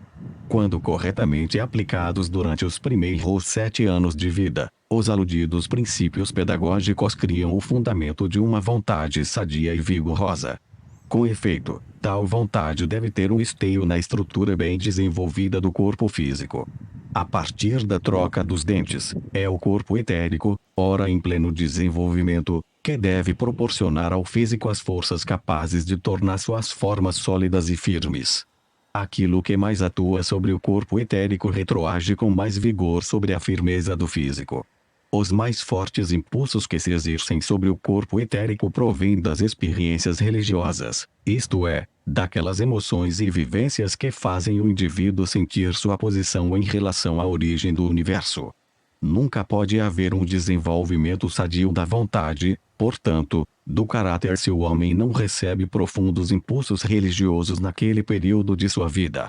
A organização volitiva unitária reflete a maneira como o homem se sente integrado no cosmo. Se o homem não se sentir unido a algo divino espiritual por meio de laços seguros, sua vontade e seu caráter permanecerão inseguros, desintegrados e doentios. A vida sentimental desenvolve-se acertadamente por meio das metáforas e símbolos já descritos, em particular por meio de imagens de homens característicos, extraídos da história ou de outras fontes. A vida dos sentimentos aperfeiçoa-se também quando o jovem se aprofunda nos mistérios e nas belezas da natureza. O importante é cultivar o sentido do belo e despertar a sensibilidade artística. O elemento musical comunicará ao corpo etérico aquele ritmo que o capacitará a sentir o ritmo oculto em todas as coisas. Muito faltará ao jovem, em toda a sua vida futura, se ficar privado, nessa época, do cultivo tão benéfico de sua sensibilidade musical. Se esse sentido lhe faltasse completamente, certos aspectos do universo lhe ficariam totalmente ocultos. Isso não significa que as outras artes devam ser negligenciadas. O despertar da sensibilidade para formas estilísticas na arquitetura, para figuras plásticas, para o contorno, para o desenho e a harmonia das cores, nada disso deveria faltar no plano de ensino. Tudo poderia ser realizado de maneira muito simples, de acordo com as circunstâncias, mas nunca se deveria objetar que as circunstâncias nada permitem nesse sentido. Muito pode ser feito mesmo com os recursos mais limitados, desde que o educador tenha o sentido correto a esse respeito. A alegria de viver, o amor pela existência, a força para o labor, tudo isso nasce do sentido estético e artístico. Quanto esse sentido enobrece e embeleza as relações entre os homens. O sentimento moral criado nesses anos pelas imagens da vida e pelas autoridades exemplares adquire sua segurança quando, pelo sentido estético, o bom é percebido como belo, o mal como feio. O pensar, com sua estruturação própria, como vida interior dentro de conceitos abstratos, ainda deve ficar, nessa época da vida, em segundo plano. Deve desenvolver-se como que espontaneamente, sem estímulos externos, enquanto a alma assimila as metáforas e imagens da vida e dos mistérios da natureza. É dessa maneira que o intelecto deve desenvolver-se entre os 7 anos de idade e a puberdade. Em meio a outras experiências anímicas, o juízo deve amadurecer de modo que o indivíduo esteja capaz de formar, depois da puberdade e com plena independência, sua opinião acerca dos fatos da vida e da ciência. Quanto menor a influência prévia exercida sobre o juízo, e quanto melhor exercida indiretamente pelo desenvolvimento de outras forças anímicas, mais benéfica será sobre toda a vida posterior.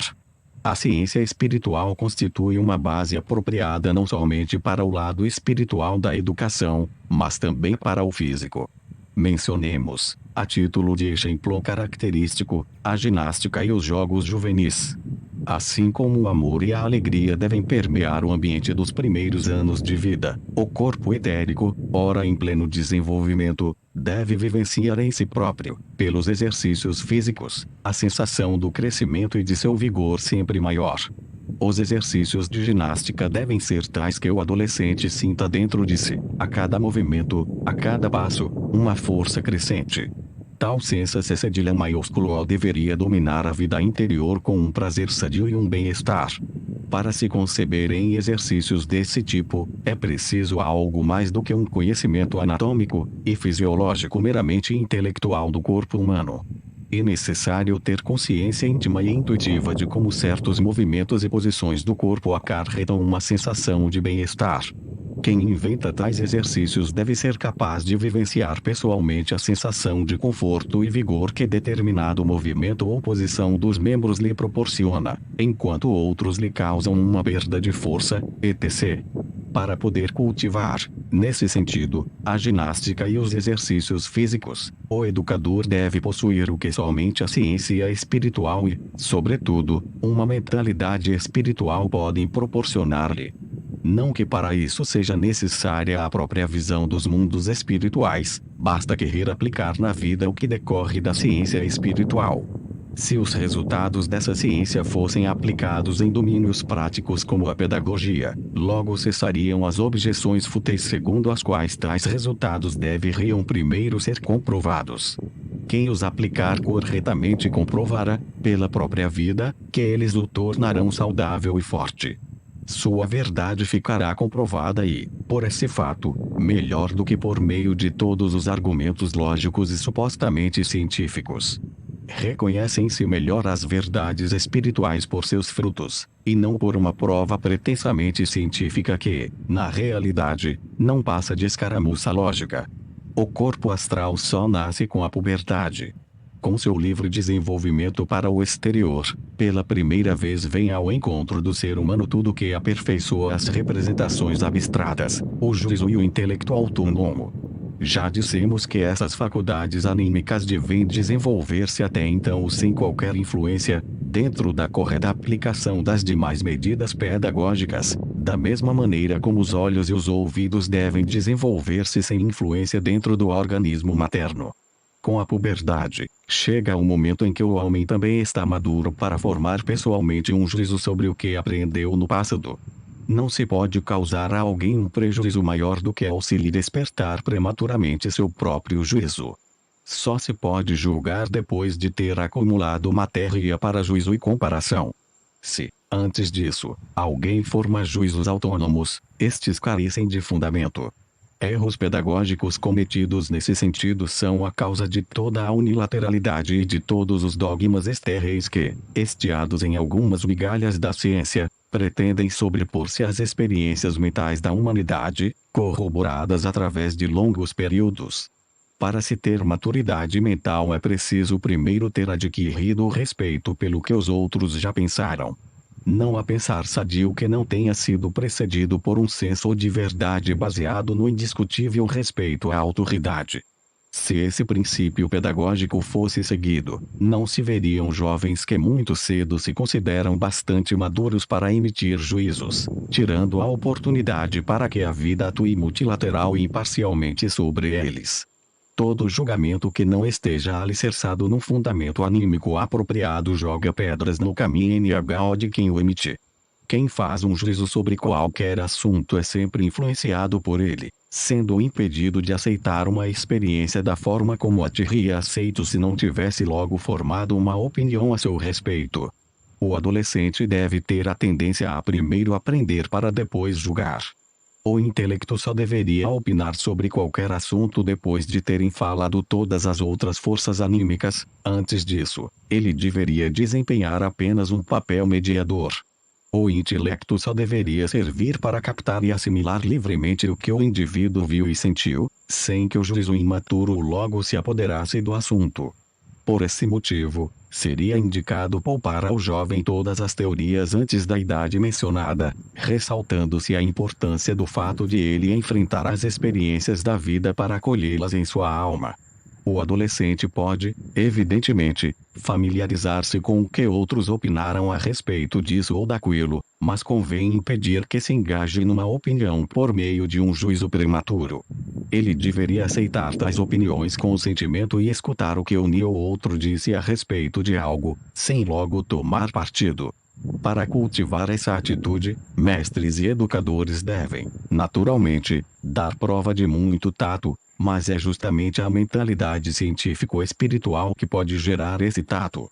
Só podemos desenvolver aqui uns poucos critérios para uma educação segundo a ciência espiritual.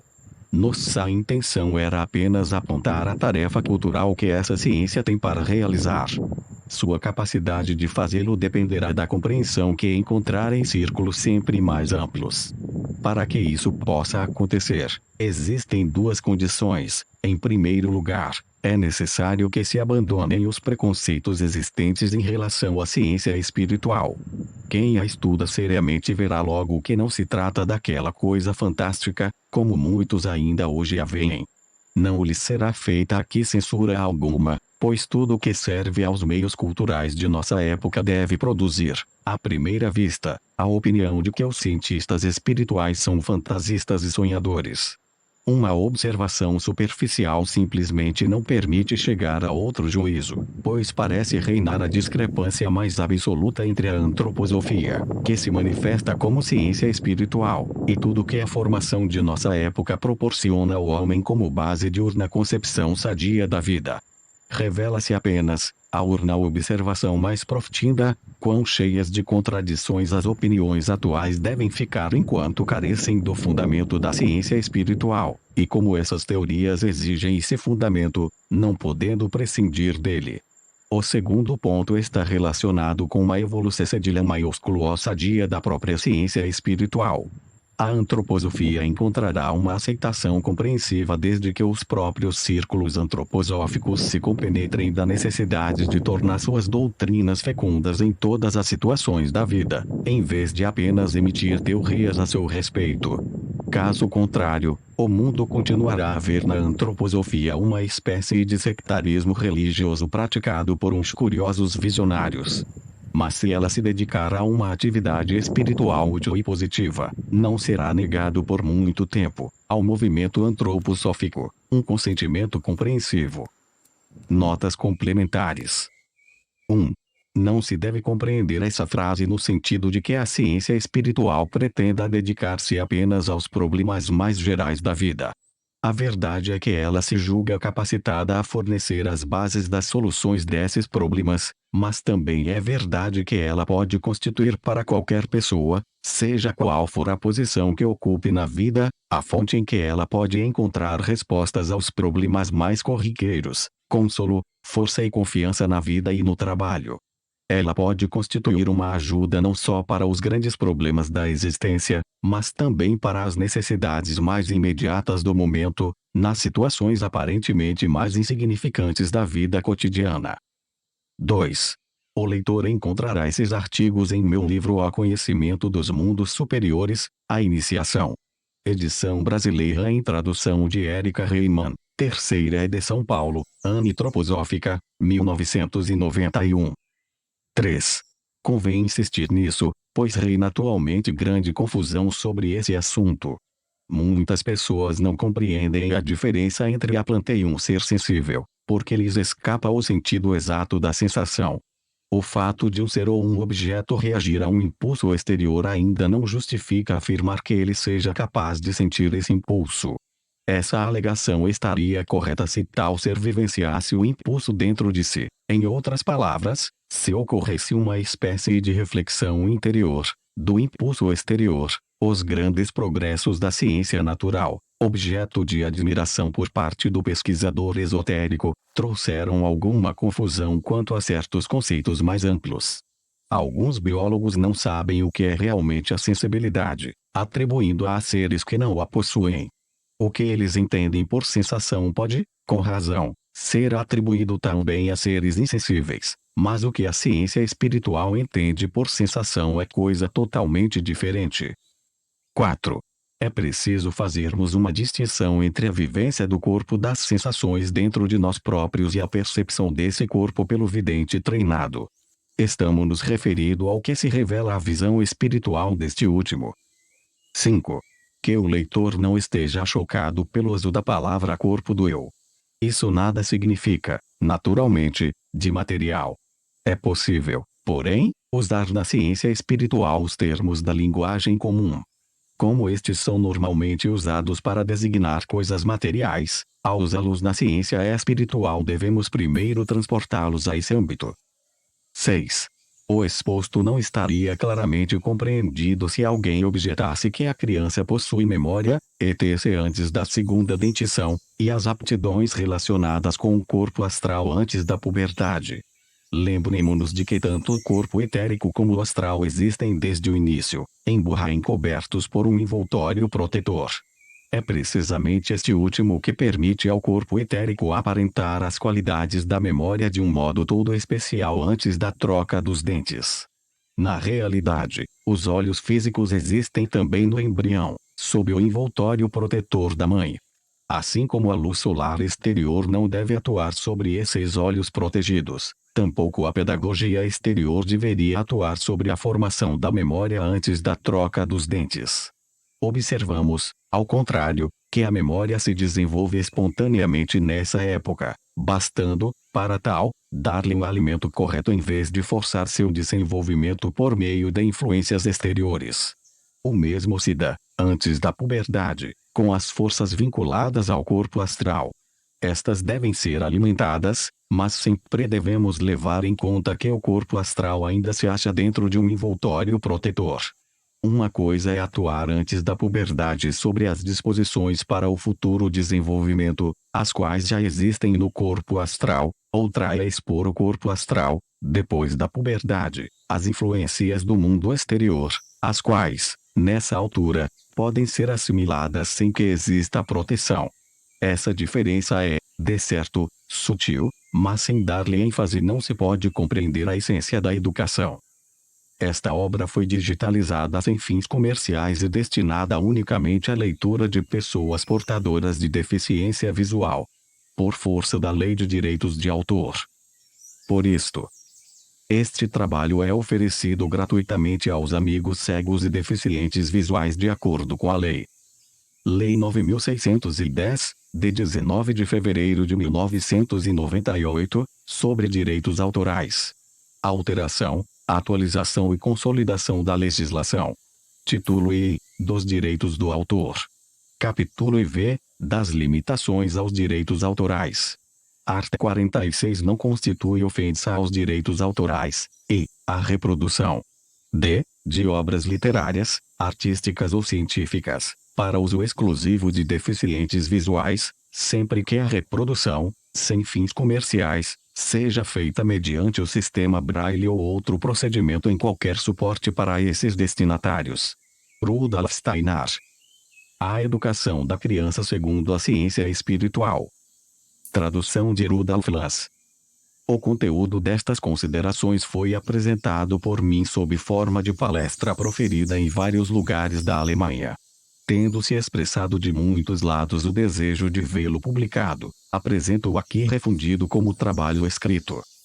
Rudolf Steiner, 1907. A vida atual coloca em questão muito do que o homem herdou de seus antepassados. É por isso que surgem tantos problemas modernos e exigências da época. Que tipo de problemas perturbam o mundo hoje? A questão social, a questão do feminismo, problemas educacionais e escolares, problemas relacionados ao direito, à saúde, etc. Pelos mais diversos meios procuram-se soluções para estes problemas, sendo incalculável o número dos que afirmam terem esta ou aquela fórmula para resolver este ou aquele ou, pelo menos, contribuir com algo para sua solução. E nessa situação fazem-se valer todos os matizes possíveis do comportamento humano, o radicalismo, que toma ares revolucionários, as tendências moderadas, com respeito pelo existente, querendo desenvolver o novo, e o conservadorismo, que logo se agita quando se toca em antigas instituições ou tradições. E ao lado dessas atitudes principais existem inúmeras intermediárias. Quem analisar mais profundamente a situação não poderá abster-se, perante todos esses fenômenos, do sentimento de que nossa época possui apenas meios inadequados para enfrentar as exigências feitas ao homem moderno. Muitos querem reformar a vida sem conhecer realmente seus princípios básicos.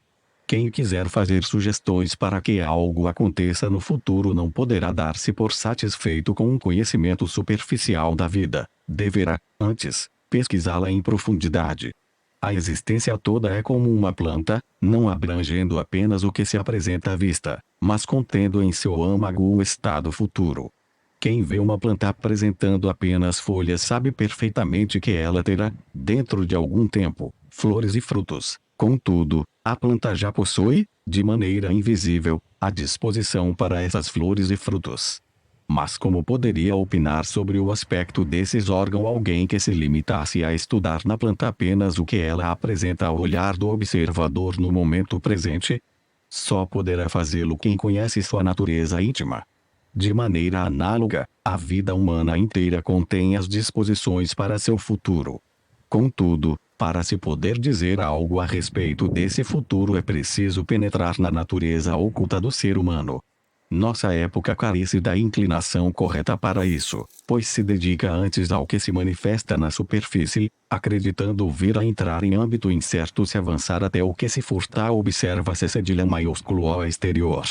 E verdade que a coisa é mais fácil no caso da planta, pois todos sabem que esta já muitas vezes teve frutos.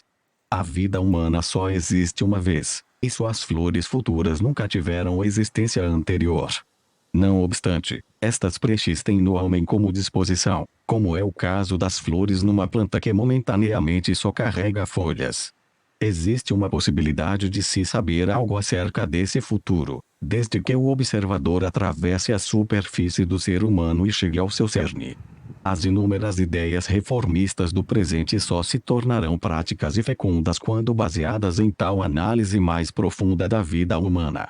Por sua própria natureza, a ciência espiritual deve ter por tarefa oferecer uma cosmovisão prática, que abranja a essência da vida humana. Não se trata de determinar se existe justificativa para muitos movimentos que hoje em dia levam essa denominação. Trata-se da essência da ciência espiritual e do que esta pode ser segundo essa essência. Ela não deve ser uma teoria indefinida destinada a satisfazer a mera curiosidade genitiva, nem um meio reservado a uns poucos que, egoisticamente, almejem para si próprios um grau superior de evolução.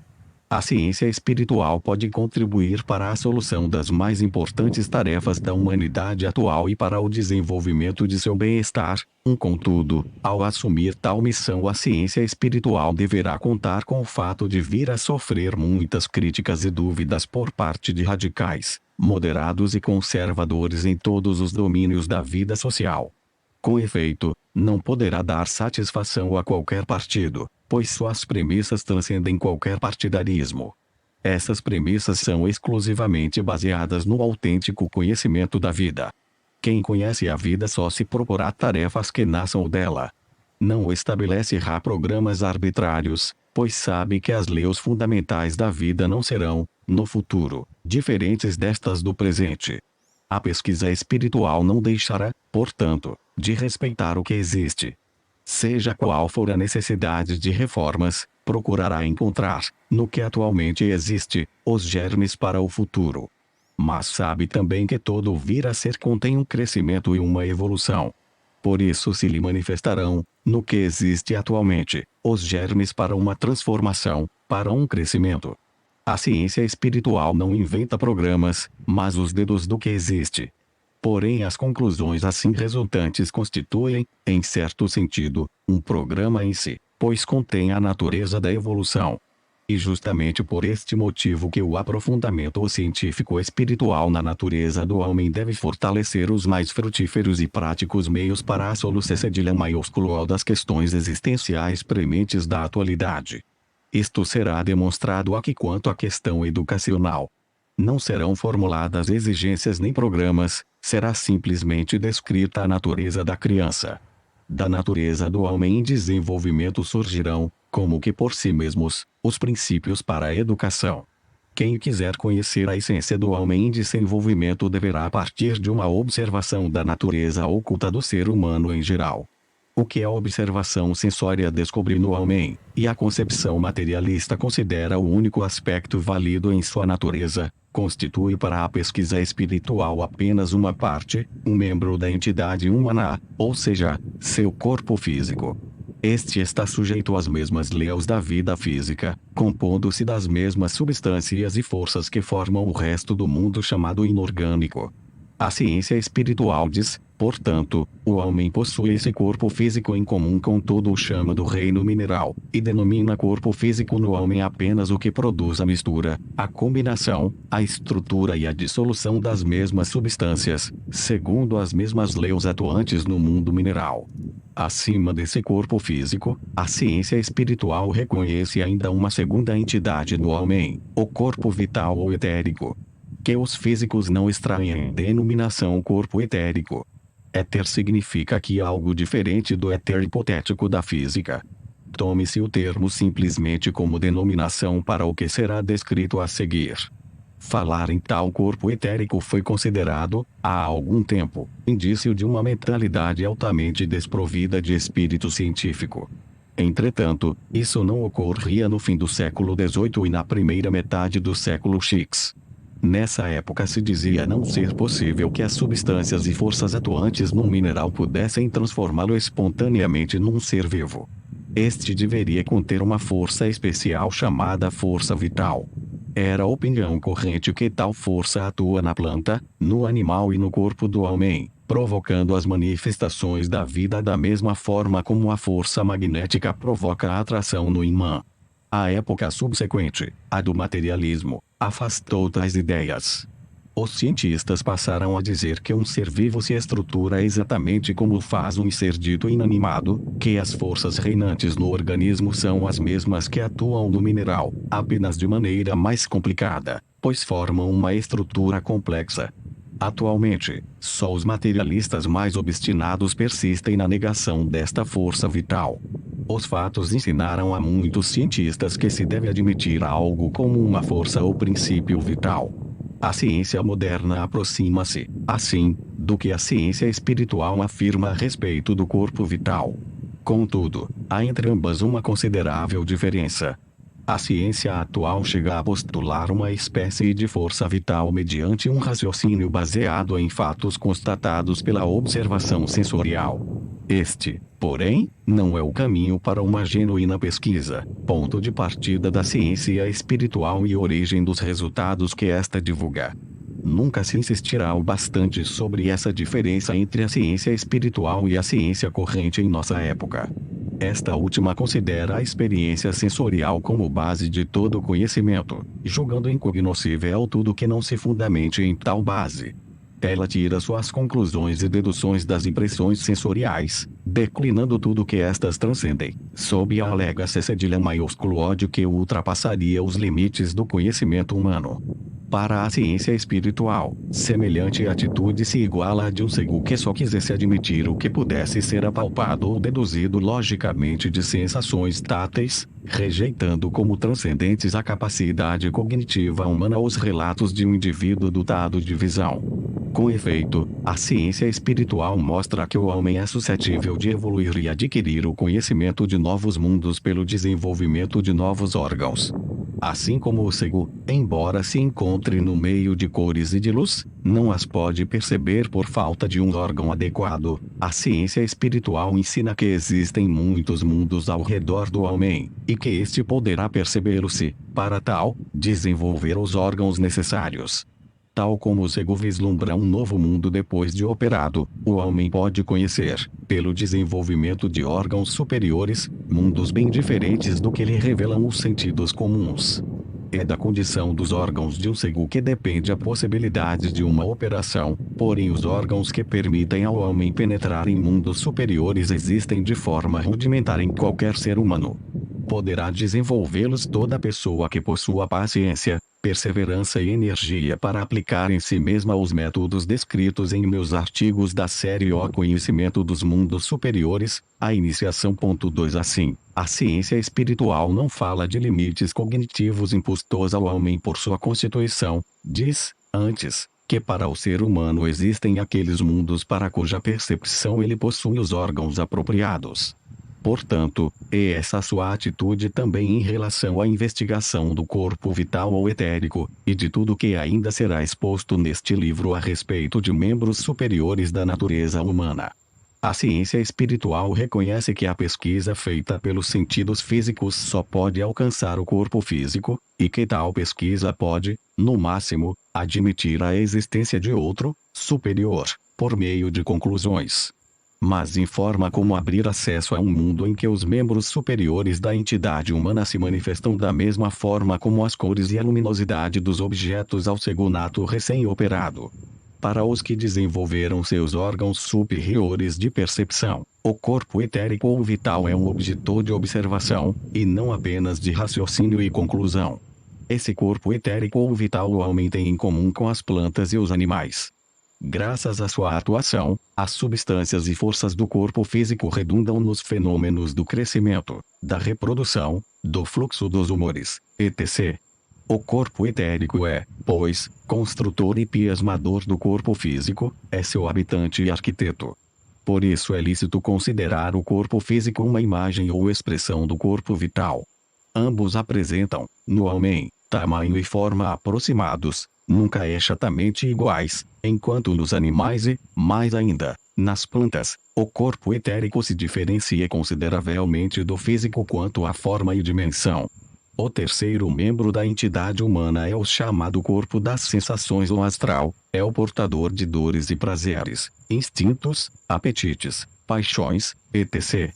Um ser composto só dos corpos físico e etérico não possui essas manifestações psíquicas que poderíamos reunir sob o termo sensibilidade. A planta não a possui. Se, do fato de certas plantas responderem por movimentos ou de outra maneira a impulsos exteriores, alguns cientistas concluíssem que as plantas possuem uma certa capacidade sensível, isso apenas revelaria sua ignorância quanto à essência da sensação. O que importa não é a resposta dada a uma excitação exterior, e sim sua reflexão por meio de um processo interior, como alegria ou dor, instinto, cobiça, etc. Não fora assim, poder-se-ia dizer, com razão, que o papel de tornassol azul teria uma sensibilidade para certas substâncias, motivo pelo qual sua cor passa a vermelho em contato com elas. 3. O corpo das sensações, veículo da vida sentimental, o homem a compartilha apenas com os animais. Não se deve incorrer no erro de certos círculos teosóficos, imaginando serem os corpos etérico e astral compostos meramente por substâncias mais sutis do que as existentes no corpo físico. Isso significaria materializar esses membros superiores da natureza humana.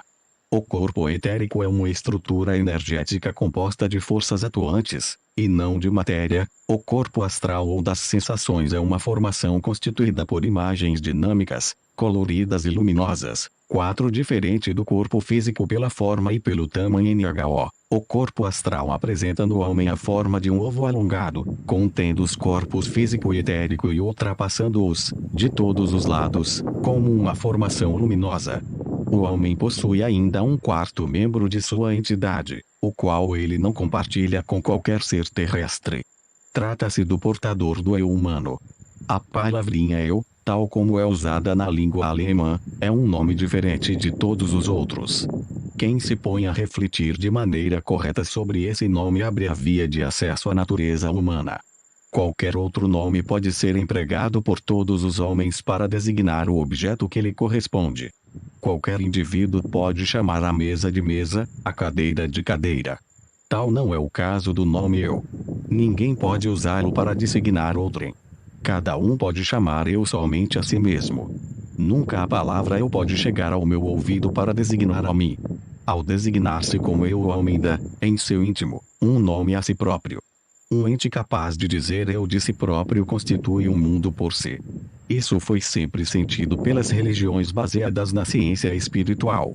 Por isso elas diziam o seguinte: com o eu, a divindade que se manifesta em seres inferiores, nos fenômenos do mundo exterior, começa a falar no âmago do homem. O veículo dessa qualidade é o corpo do eu, o quarto membro da entidade humana. 5. Esse corpo do eu é o portador da alma humana superior. Graças a ele, o homem é o coroamento da criança cedilha maiúsculo O terrestre. Contudo, no homem atual eu não é, de maneira alguma, uma entidade simples. Pode-se reconhecer sua natureza comparando indivíduos que se encontrem em vários níveis de desenvolvimento.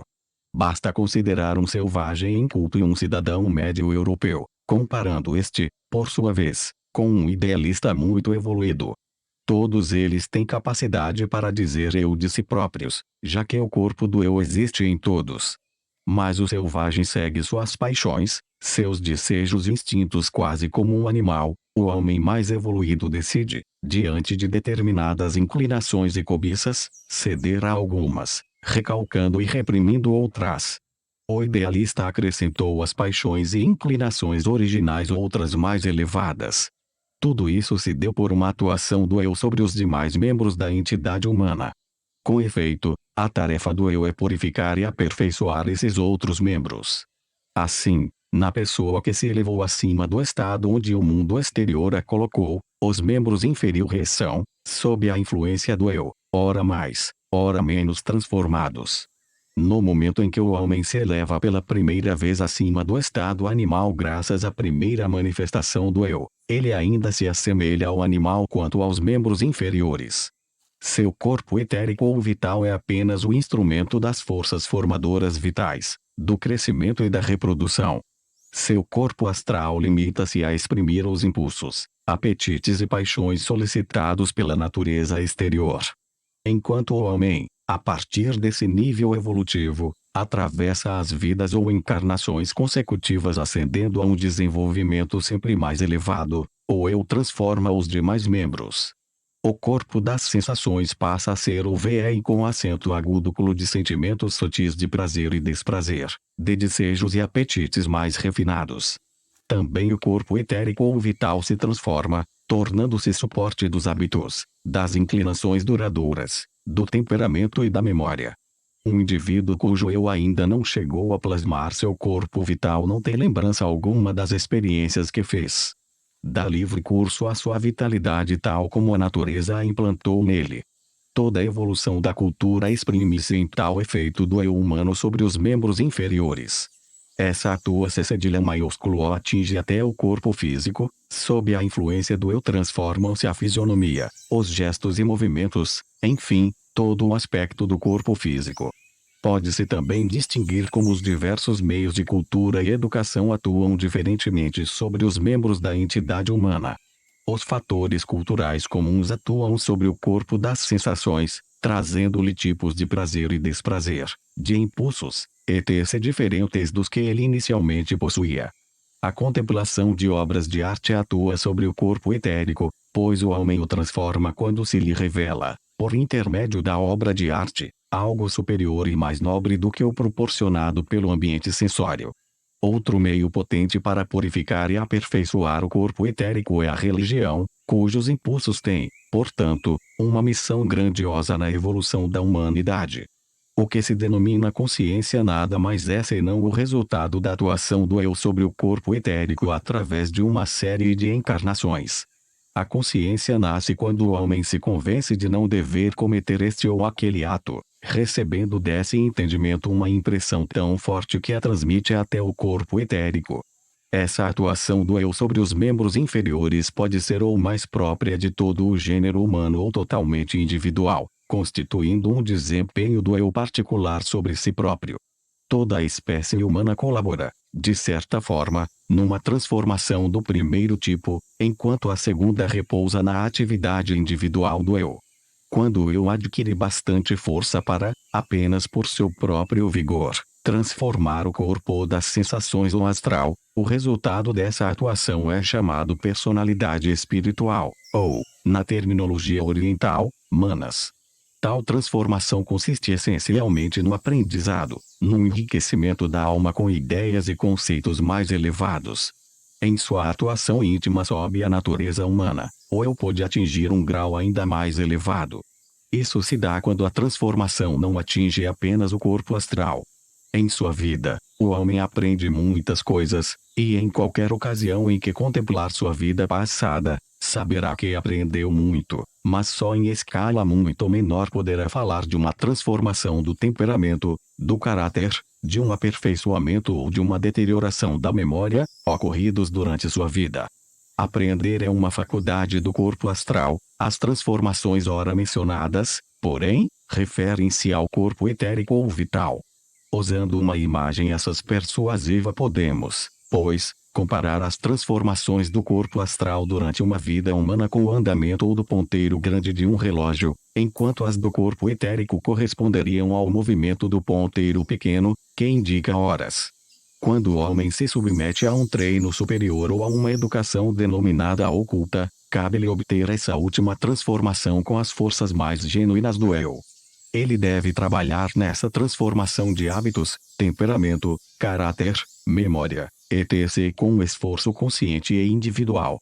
À medida que remodela o corpo etérico ele o transforma, segundo a terminologia da ciência espiritual, em espírito vital, ou Bhadhi, segundo a nomenclatura oriental. Num nível ainda mais elevado, o homem consegue adquirir forças mediante as quais pode atuar plasmadoramente em seu corpo físico, por exemplo, modificar a circulação do sangue, do pulso. Chama-se homem-espírito, na terminologia indiana, Atma, o que, do corpo físico, foi transformado dessa maneira.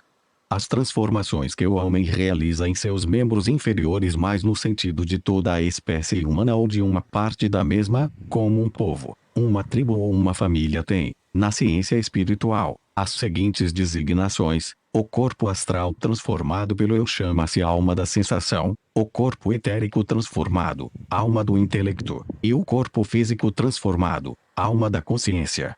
Não se deve imaginar que a transformação desses três membros se realize sucessivamente.